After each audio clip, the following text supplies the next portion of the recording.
विद्युतिमिन्दुकिरीटं तुङ्गकुचान्नयनत्रययुक्तां स्मेरमुखीं वरदां कुशपाशभीतिकरां प्रभजे भुवनेश्वरी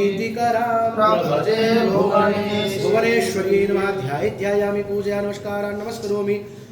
पादं चन्दनम् ॐ गन्धद्वारान् नित्यपुष्टाङ्गरेशनेन ईश्वरीं सर्वभूतानां तामियोपपयम् ॐ क्षण्णमि मदन्तजप्रिया अधूगदामिन्द्रते हरि क्षतान् समर्पयामि भगवते भुवनेश्वर्यै नैवेद्यम्।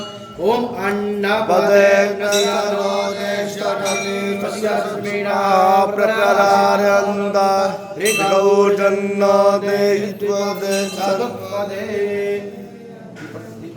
देहि सौभाग्यम् आरोग्यं देहि रूपं देहि जयन्ते यशो देहि दृशो देहि।